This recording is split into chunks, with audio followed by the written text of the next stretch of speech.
Hi guys, how you doing? Welcome to another episode of The Social Worker and The Mentor. What are you saying, people, man? Yep. Welcome. How you doing, bruv? Yeah, bruv, I mean, good, man, good. Yeah? Yeah, I'm chilled, bruv, I'm chilled, honestly. All right. Bruv, what episode is this now? Huh? Episode what? 7, aren't it? Already, you know? Bruh. Yeah. Listen, bruv, consistency is the key. 100%, In terms of man. anything you progress in, it's always about having real consistency. Yeah. Yeah, when you're consistent, there's great reward, you know. So, like, very important that we keep this up, you know. No, we have to, honestly. You know what I mean? Everything, yeah. Honestly. But listen, today I want to talk about something that is a bit of a necessity. And you know, in the world right now, there's a lot of, you know, negative stuff, you know. I mean, I don't know about you, I hate what's in the news now, you know, bro. It's just always negative. But I suppose in our line of work, and, you know, it's important to know what's going on in the world. Yeah, what's going on yeah. in the community, you know, being up to date with what the young people are watching and what families are going through, whatnot. But in our specific job roles, bro, you got to be tough out here, yeah? Yeah? I don't know about you, right, yeah? So I love going gym, like yourself. Right, 100, yeah? man. And I'm very, I love to watch, like, motivational videos. And, Yeah. you know, I love watching how athletes train. So I love MMA training, right, yeah? I like watching, like, Mike Tyson's old videos, you know, just to see how he prepares for fights and you know, the preparation, the journey. Do you know what I mean? And and I like all that. But see, when like you're a pro boxer or a fighter, right? Yeah. Remember, mentally, bruv, you got to be tough, you know, bro. You got to train. Right, you got to train. So also for work, when you work, for example, you're a social worker, I'm a mentor, right? Yeah. And some of the things I want to discuss today, not just in our particular field, is I want to know, as a social worker, what is the importance of being mentally prepared? No, real talk now. What a question, bruv. No, That's a real big talk question, now. man. Because listen, like, you have to remember, it's 2022. Yeah. Yeah, a lot has changed. You know, you've got to be a particular sort of person to like survive in your line of work now. You know, yeah, and also as well, does a student or a graduate or an apprentice?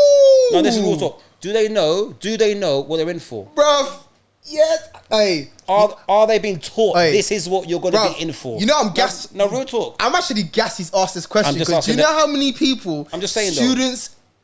All right, cool. No, we'll Cool. talk. Nah, all right. Okay, so let me tell you. All right, so... Yeah, answer the thing. In Yeah, terms let me of... know. Okay, in terms of preparation, so... Bruv, I'll be real with you. You know, like, you know what? When I first qualified as a social worker, yeah.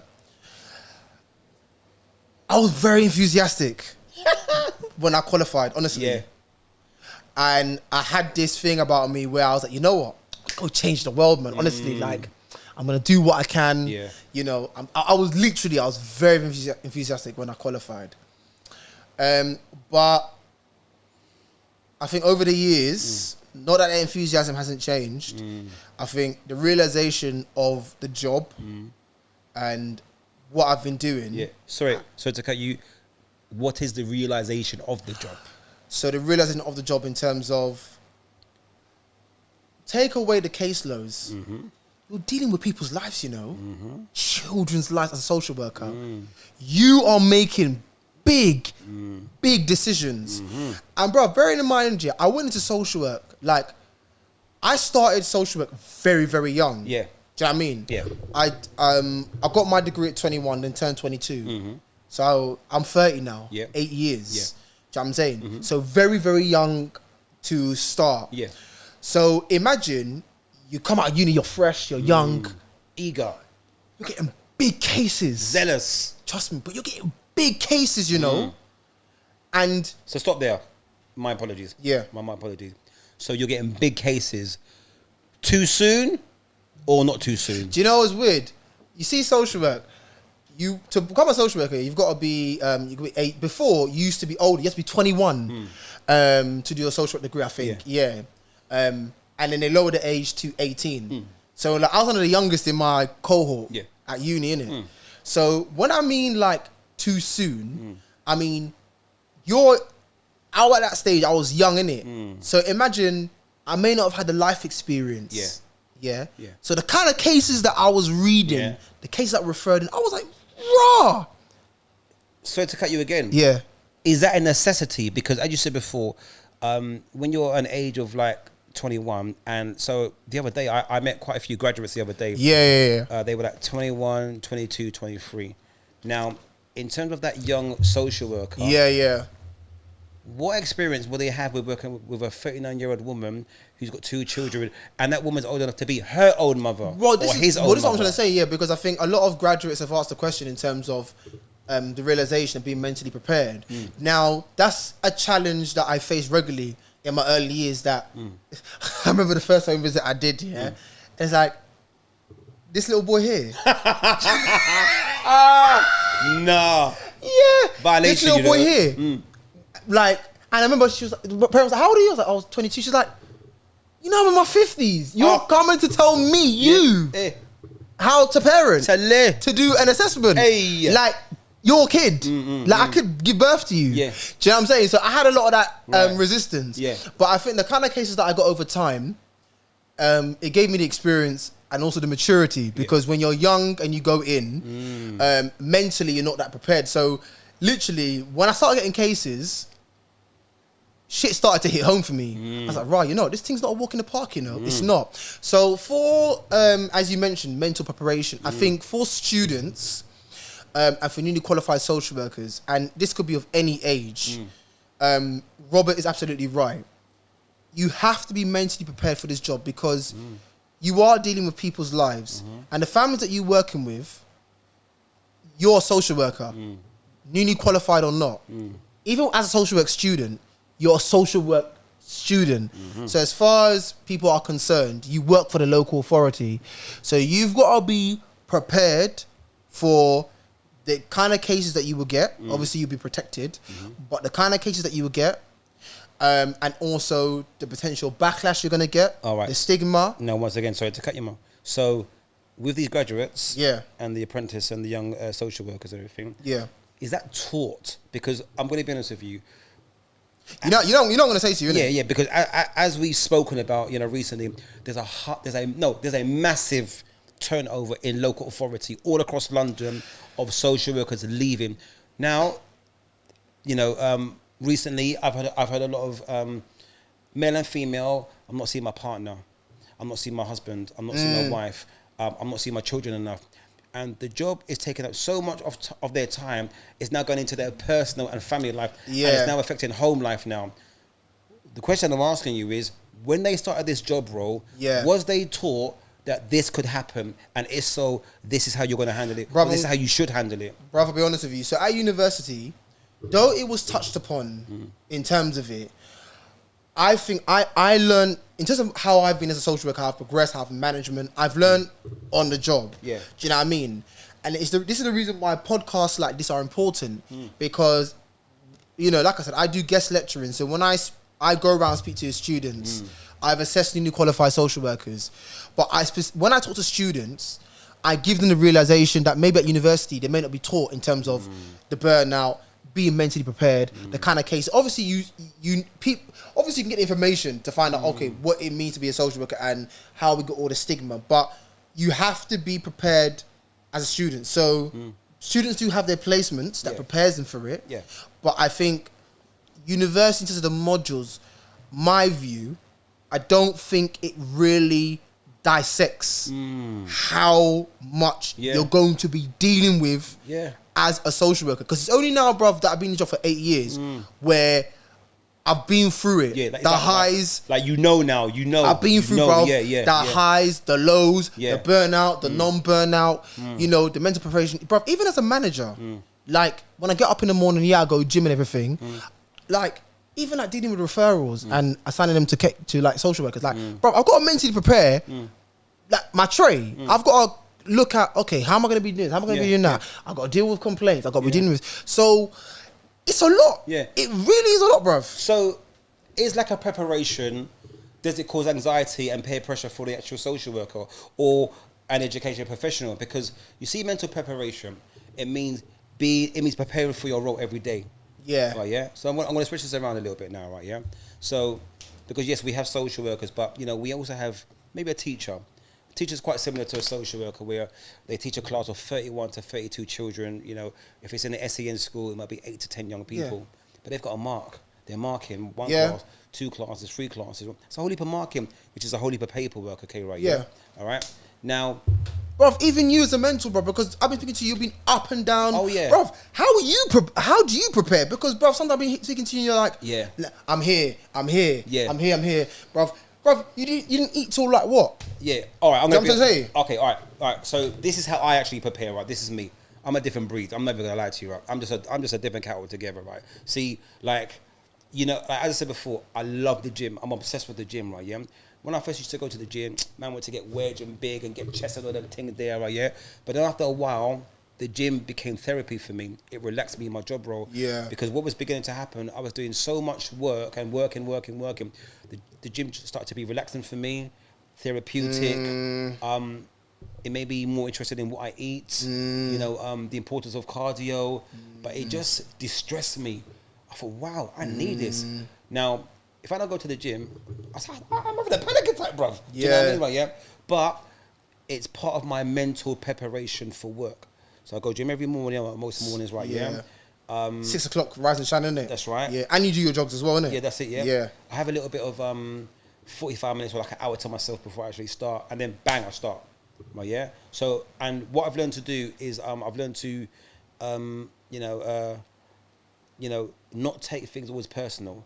Mental preparation is also a lot of things as well. So when I used to work with a lot of young people, right? Excuse me for the French or for my language. Go fuck yourself. Go suck your mum. Yeah. You're a waste man. You idiot. Shut up. Right, yeah? Or I'm getting threatened. I'm going to chef you up. Right, yeah? Now, these are not very nice remarks. Yeah. These are not very nice remarks at all.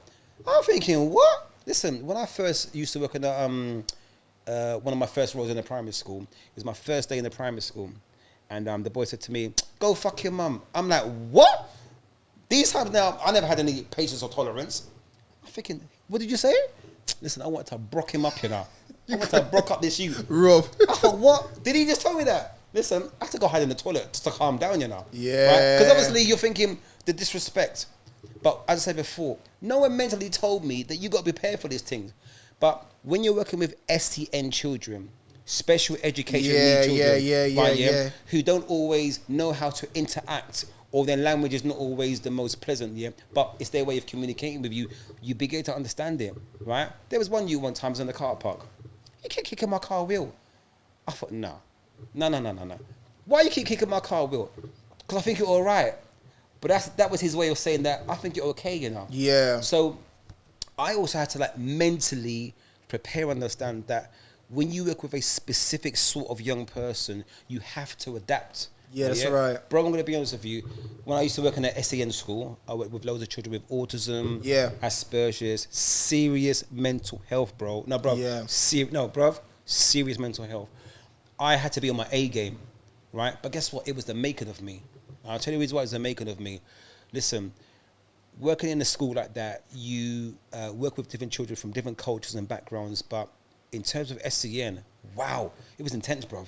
Intense, right, yeah? And as I said before, it mentally prepared me because of, I suppose because of the experience as well, but then also, whether you've got lack of experience, or you're learning on the job, right, yeah? You still have to be prepared.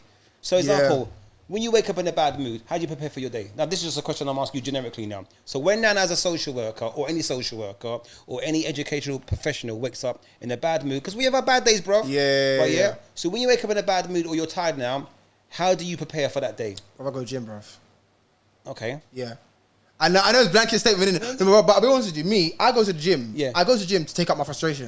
For me, I have to go to the gym. Yeah. Do you know what I mean? Because sometimes for me, like, I'll be pissed off, but I'm that person where, like, you don't really see it, but I have to go to the gym to burn off the steam. Okay, Sometimes it's like, even at work, actually, I'm generally not in a bad mood sometimes, bro. Even when I get abuse, I'm not in a bad mood. I'm just like, and even that's even bad for me to say that, because even be mentally prepared for getting abuse. Do you know how hard it is? Yeah. Remember the first episode when I said to you how social workers get abused? Yeah. Like, I've been called the devil, the 666, and yeah. everything.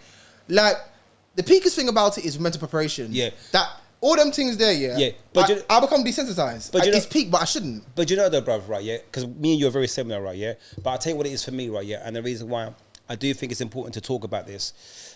there's a lot of people that's not mentally prepared, bruv. Yeah, I know. They're not mentally tough, bruv. And this is no disrespect. This is me not being biased. It's about emotional resilience. I'm not being sexist. This is generically, a lot of professionals are not mentally prepared. Yeah. Right, yeah? And it's for me, it's a necessity.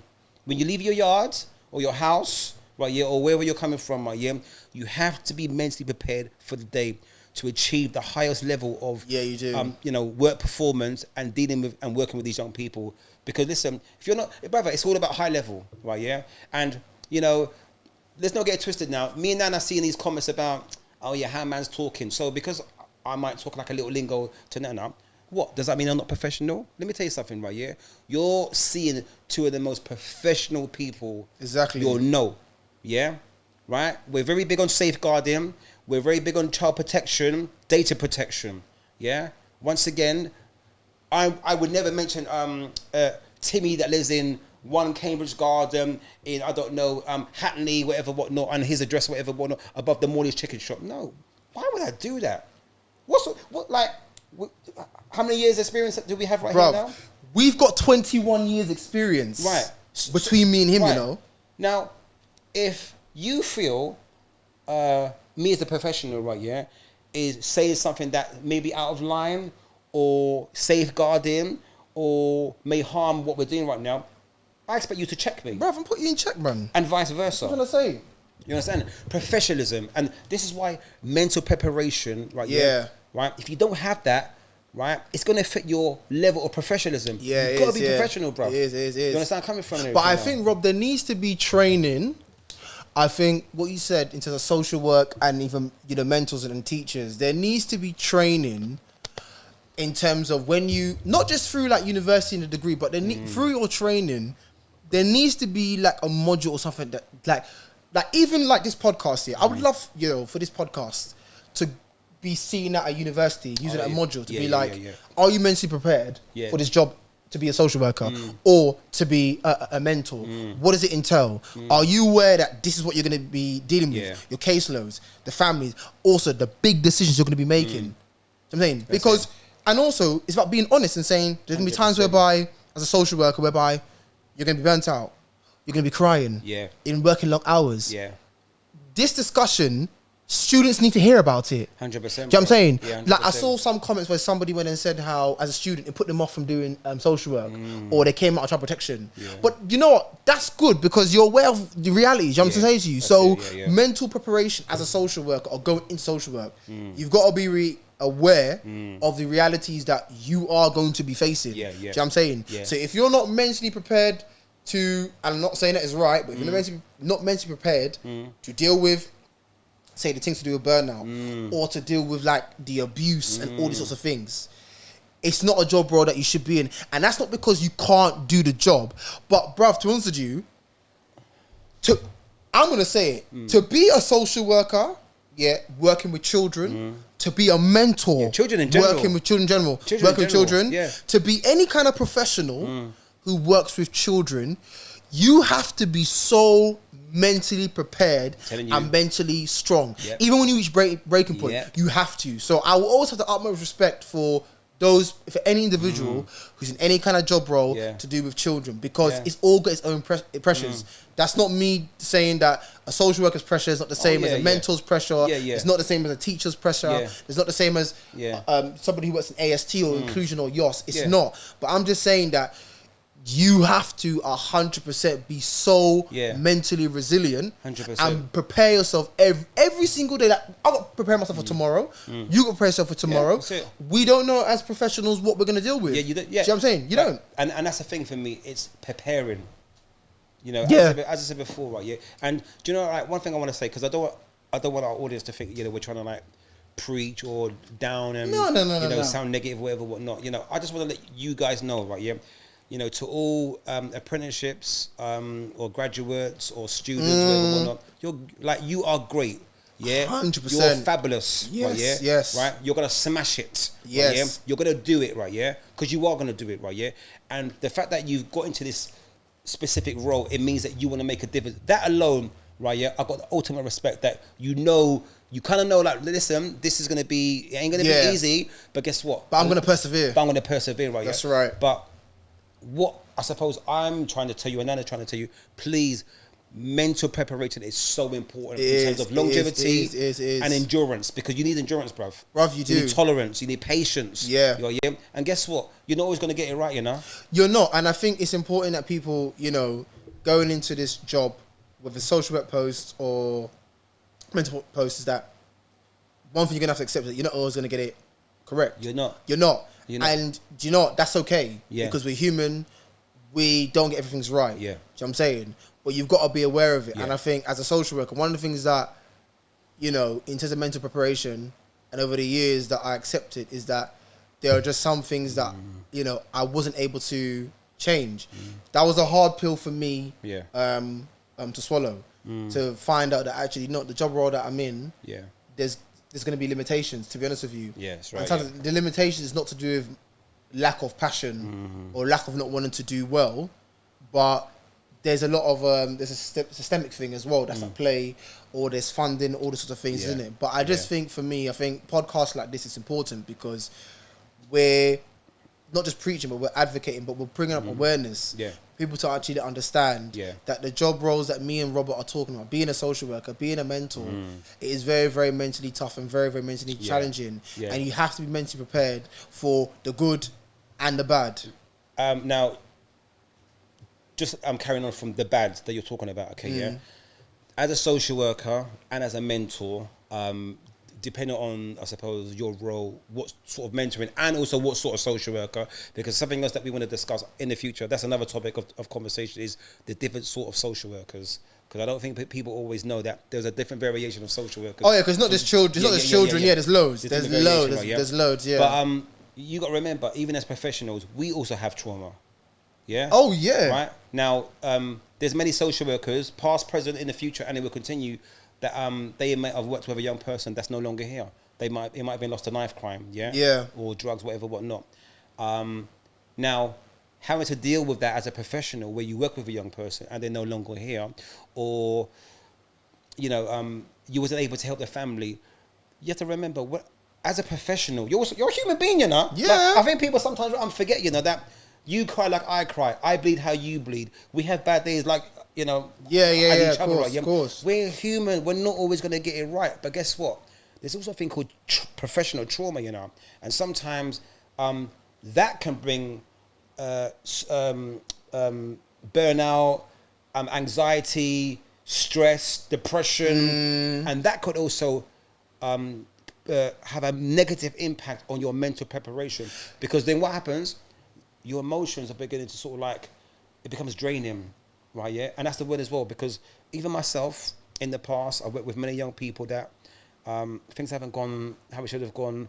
You know, they might have gone into prison, or they're no longer here, and I just kept it moving for years and years. I just kept it moving, but guess what? It became the norm. So I suppose another question I'm asking you is, right, yeah, as a professional or as a social worker, when you're how important is the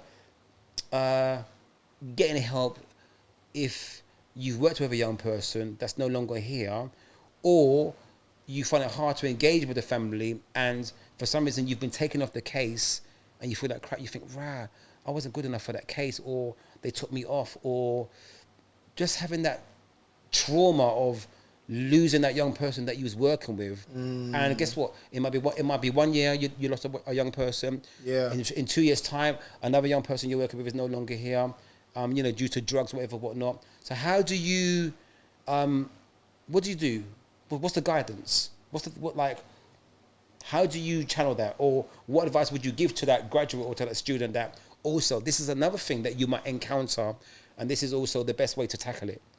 Well, I think, before I go into it, I think in terms of, Rob, what you were saying about professional trauma, it is something that does exist, and that, you know, it's not really touched upon.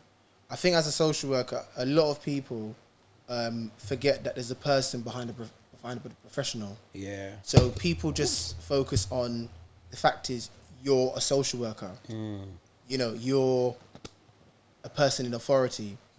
But there's a person behind, like, being a social worker is my job. Yeah. Do you know what I'm saying? But I'm Nana as well, I'm an individual at the same time. Do you know what I'm saying? Yeah. You know, and I think for social workers, that's something that a lot of us that we have to deal with, many of us, that we're looked at, but people forget there's a person behind depression, do you know what I'm saying?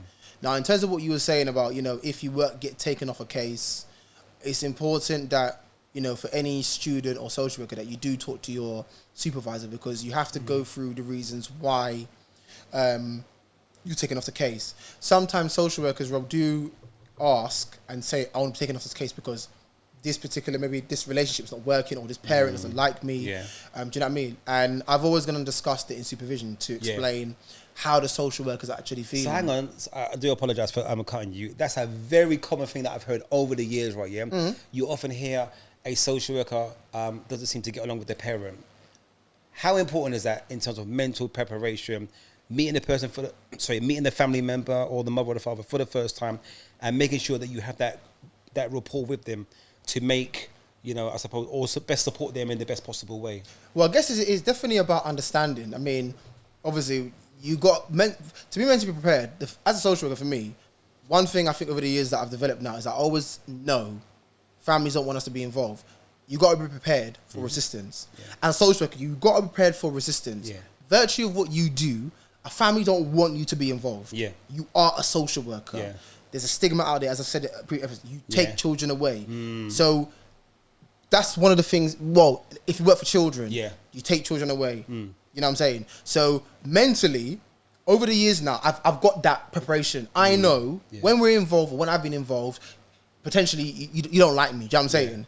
So it is about your approach and how you are with that family, because many of them might go and say to me, you know, you're a nice person now, but you're a social worker, I just don't like what you do. Do you know what I'm trying to say to you? Once you are able to clear that within yourself, then you definitely will be. You should be okay. But you have to accept that you have to accept you're in a profession that you're not liked. Right. Okay. Yeah. That you're in a profession that's not liked. Do you know what I'm saying? Now, as a mentor, now, all right. I'm very. Bro, people like you know. People, I was gonna say one thing, because we're gonna do an episode on it, innit? People like mentors, bro. Yeah. Do you know what I'm saying? If I did the poll of how many people like Rob and how many people like me, just by virtue of what we do, he's going to be 100%, I'm going to be at 0, bro. No, do you know because you're a mentor and people like you by what you do. And I'm just saying, but people like you because you're don't get me wrong, I'm not saying people hate me, but I'm saying that you're a mentor, so obviously you'd be like more than a social worker, No, but I'll tell you what it is as well. Okay, right, all right. So I'm very big on teamwork. I'm very big on teamwork. So when I get a case and Robert, you know, can you work with this young person? He needs mentoring, etc., etc., etc. One of the first things I do is introduce myself to the carer or parent. Number one thing I do before I even meet the young person. Right? It's something I do, and guess what? It is my duty, right? Yeah, to let that parent know I'm on your side. I'm here to help you, Mum. What's the problem? Tell me the issues. And it's about me giving them the reassurance, and making them feel, right, who's this guy called Robert? He's made me feel good. He's like, you know, I feel supported. That's important. Do you know what I mean? Right? But remember, on top of that, there's no stigma with you. Yeah, that's right. Yeah. I'm saying from your perspective, I think for mentors, it's a stereotype, isn't it? Yeah, but it'll be easier for you to build. Not saying social workers won't be able to, but in terms of the resistance you're gonna get, you will get the title. Yeah, you're gonna get less. Yeah, like if obviously the difference, like when you've worked together, I think what's probably being good is the fact that they can see, all right, cool. He's a social worker, but my man is cool. But yeah, Robert's my guy.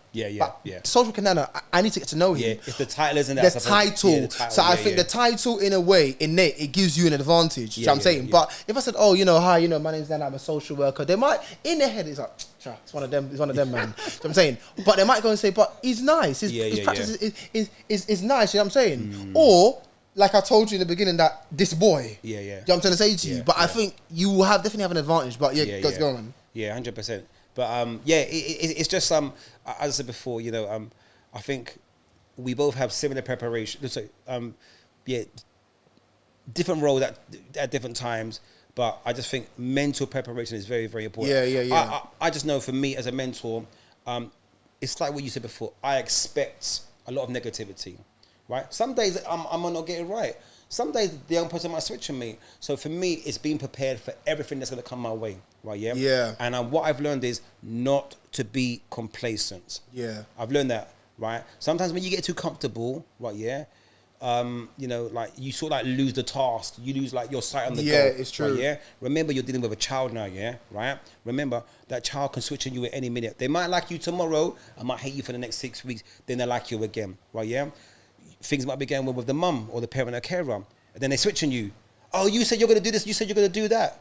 No, I told you I can help provide you with this specific support, mum or dad or carer, whatever, whatnot. You've got to be very precise, right? Yeah, and very prompt in how you explain, and very clear and very open and very honest, right? Yeah, with what you can help them with. Yeah, because remember, if you say the wrong thing at the wrong time, or you make promises that you can't keep, this is where the issues start. There's something I wanna jump on as well quickly, because I think I didn't. I'm gonna go back to it. Yeah. So you know when you mentioned about how as a social worker you prepare. Say if you lose a young person or get taken off a case, I think obviously, you know, one of the things I'm always going to say is that you have to go in-house counselling as well for it, because if say you're a social worker and you lose a young person, it's traumatic for you. Yeah. So you have to obviously have your counselling and speak to your man. I know I keep saying counselling, but it's important. I think as social workers we don't utilise it enough. Yeah.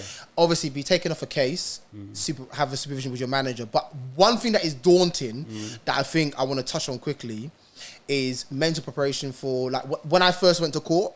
When I first went to family court, when I went to the courtroom, bruv, I was shitting myself, you know. Oh, was you? Shook. Hey, I liked it, you know. Bruv. Brother. No. Hey. No, but bruv, Brother. remember, yeah. Listen. Nah, bruv. When I first went to family court setting, Yeah. family court, innit, yeah. Yeah. Bruv, I was shitting myself, you know. I was shook. Was you? Bruv, because imagine, you're in a family court, and you're sitting there like, you're there, you're there. Yeah. The judge is there, the family's there, yeah. And the judge is like, where's the social worker? Yeah. Oh, Mr. No. Yeah, and you got to talk up. And then... So what did you say? Yeah, and then, but even, do you know what, bruv? You know when I first gave evidence, I had to go up on the witness stand? Yeah. Bruv, man was shook. I tell you, bruv, listen, when I had to go and give evidence in court, bruv, I was shook. I'm telling you, I went into the toilet, and literally my mom said to me, like, you know, get a haircut, get a trim, like, I got a trim and everything. Yeah. And then, like... But once again, mental preparation. Bruv, I was pacing in the toilet. Mental preparation. Everything, like, my dad did my tie for me, everything. And then, like, literally, you have to go and put your hand on the Bible and show whole truth in it. Yeah. And then, like, I was like... And bear in mind, like, I'm like the youngest person in this room, young social worker. Man's got to give evidence. Yeah. It's like, raw. So can I ask you a question? Was you given any training or mental preparation before that from your manager at the time, or any team leader? Yeah, so I was given preparation because at that stage, I think I was not a year. I was like 2 years in. So, but at that time, I had a lot of court cases. Yeah, but me and my manager, we sat down, but it's not the same because when you get to the courtroom, it's a bit more different. Yeah. But over the years, obviously now, when I've gone into court, it's nothing now. Do you know what I'm trying to say to you? Like, even when I've gone to like youth court and the judge's like, can you go and give evidence? It's nothing to me. For me, I'm having a conversation with you. Do you know what I'm trying to say? Like, in my head, I've cleared it. I said, you're a judge, I'm a social work manager. So it's a level playing field. I'm give evidence. It's nothing. But in the beginning, bruv, man was shook, you know. Yeah, I can imagine. Bruv, the first time I ever went, I'll tell you even, I was that shook, I got on a train here, I had a metro, and I rolled up a piece of paper and I put it in I put it on top, bruv, right there in the courtroom. And then the legal was like, no, what? I said, what? You can't have the metro there, put it in the bin. I was like, there's no bin here. So, bruv, I quickly put it underneath the thing. Bruv, I was shook. But you're right, all these things, you got to be prepared for it. Yeah, you have to be. Bruv, I'm telling you. Yeah, I just think when you work with the type of, remember, we work with vulnerable children, bro. Yeah. Bro, like, I'm not saying that normal function children or teenagers are not, they don't need help. But remember, we work with vulnerable young people. I'm telling you. So you have to be mentally prepared, because listen, if you're not mentally prepared as a professional in your role, working with these vulnerable young people, and I'm talking about people that have, could be SEN, could be ASD, could be behaviour, low learning ability, self-harm, mental health, living care, they've been taken out of care, put in foster homes or homes, whatnot. These are vulnerable young people that need our direction. Bruv, Do you know what I mean, my bro? Bruv,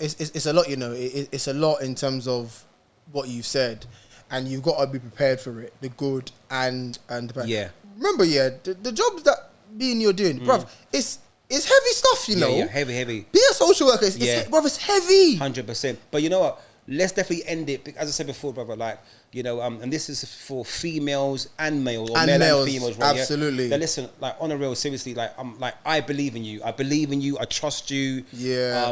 You know, you can do it, right? Yeah. But as I said before, please, you have to mentally prepare. Listen, I want you to prepare like you're like it's a heavyweight fight. Like, you're in the boxing ring. Yeah. You're getting ready to fight Tyson. What's his name? Tyson Fury, or one of them boxers. Them. And you're preparing mentally, you're training yourself. Bro, Anthony Joshua said that. He said mental preparation is important. You know what I'm saying? Like, he's got this rematch with Usyk. Yeah. He said mental health, mentality. He's preparing himself. Yeah. So example, you might have a case. I don't want to work with you no more. What do you mean you don't want to work with me no more? No, you're going to work with me and we're going to win together. That's the attitude I want. You have to, yeah. That's the attitude I want, yeah. You let them know, right, yeah? Because you see me, brother. Listen, you see my cases? I'm like a boss, right, yeah? I'm letting you know what we're going to do. But you don't know. I'm telling you what we're going to do. And we're going to win, right, yeah? I'm very proud of my, what's the word?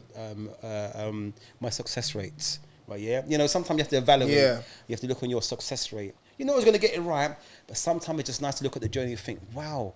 Like, even like this morning now, I bumped into a young person I haven't seen in 2 years. And I got a little bit emotional because I thought, right. Yeah. I just thought about, it was bad. And it's just nice when they just turn it around. You and think, they've changed, I made a difference, isn't it? It's lovely, isn't it? Do you know what I mean? And everything. But, and they also teach me about myself. I don't know about yourself as well. Like, you know, they teach you about 100%. You. I mean, there's some families when they speak to me, they're like, Nana, just we call and see how you're doing. Like, no, it's good to hear from you. Yeah. Oh, they're doing well, and it's nice. And like, you know, thank you. It's good mental. Honestly, it's good for my morale. And honestly, it is. It is, man. So, but yeah, my brother, listen, another great conversation. 100%, you know, mental preparation, and guys, talking of mental preparation, like, you see your fingers, right, yeah? Like, mentally prepare them to like and subscribe, yeah? Press the button, right, yeah? Now, I'm just saying though with it, yeah? Mentally prepare your fingers. No, 100%. Like and subscribe. No, guys, you have to, man. Keep supporting the thing. Tap it. TikTok. Yep. Insta. Yep.